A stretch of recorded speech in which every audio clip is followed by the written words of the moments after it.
ይባስ ብሎ ደግሞ ለስልጣኔ ህልውና ስጋት ይሆናሉ ያላቸውን አካሎች ለማጥፋት በጭካኔ ይንቀሳቀሳል። የኢሳያስ ትልቁ ስጋት ደግሞ የሱ ወዳጅ ባልሆነ ሰው የምትመራ የተረጋጋች ኢትዮጵያ ነች። ቀጥሎ ደግሞ በስጋት የሚያያቸው ህዝቦቹ። የኤርትራ ጨለማ በኢሳያስ አገዛዝ። የመጀመሪያውና ብቸኛው የኤርትራ ፕሬዝዳንት ኢሳያስ አፈወርቂ ከ1993 ወዲህ ሀገራቸው ከድንበሯ በብዙ ኪሎሜትሮች ርቀው በሚገኙ ሀገራት ጭምር እጃቸውን በማስገባት የሚታወቁ ሲሆን ሱዳን፣ ደቡብ ሱዳን፣ ሶማሊያና ኢትዮጵያ በሴራው ተጎድተዋል። ታዲያ የራሱ ሀገርም እልፍ ጥፋት የተፈራረቀባት ሲሆን በዛች ሀገር ህገ መንግስት ብሎ ነገር የለም። ፓርላማ የሚባል ነገር ቀልድ ነው። ሲቪል ሰርቪስ የዛች ምድር ቅንጦት ነው። ኤርትራ ውስጥ ህግ አስፈጻሚ፣ ህግ አውጪና ህጋዊ ባለስልጣን አንድ ብቻ ነው። እሱም ኢሳያስ አፈወርቂ ነው።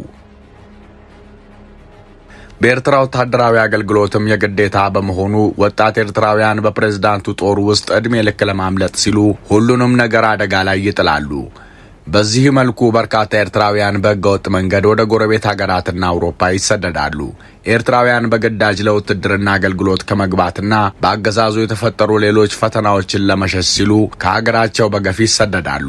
በጠቅላላ ኤርትራ እንቆቅልሽ ናት። ነጻነቷን በጉልበት ያወጀች ግን በጉልበት የምትመራ፣ በኃይል የሚመጣ ነጻነት ባርነትን ሊወልድ እንደሚችል ምሳሌ የሆነች ሀገር። የኤርትራ ኢኮኖሚ ባይወራ ይሻላል። ምክንያቱም የሀገሪቱ ዜጎች ከአፍሪካ ዝቅተኛውን የነፍስ ወከፍ ገቢ የሚያገኙና በድህነት የሚኖሩ ሲሆኑ በአንድም በሌላም መንገድ የተፈናቀሉ ከ680 ሺህ በላይ ሰዎች በመጠለያ ጣቢያ ውስጥ ይገኛሉ።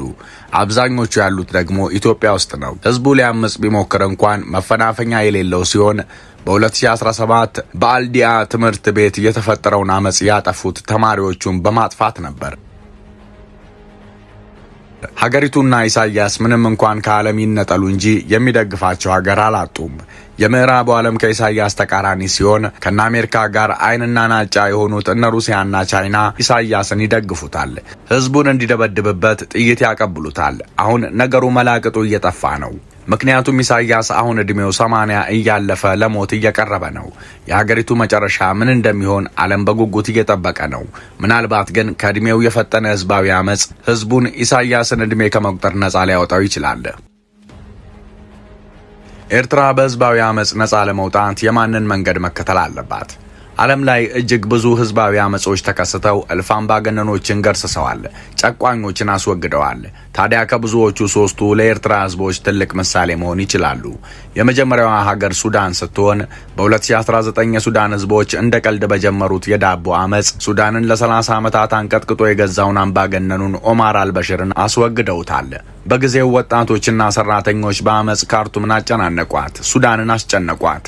ከጥይት አረር ፊት ባዶ እጃቸውን ተጋፈጡ። ጥቂት ወታደሮች ለህዝብ ወገኑ። እውነት ያለው የተገፋው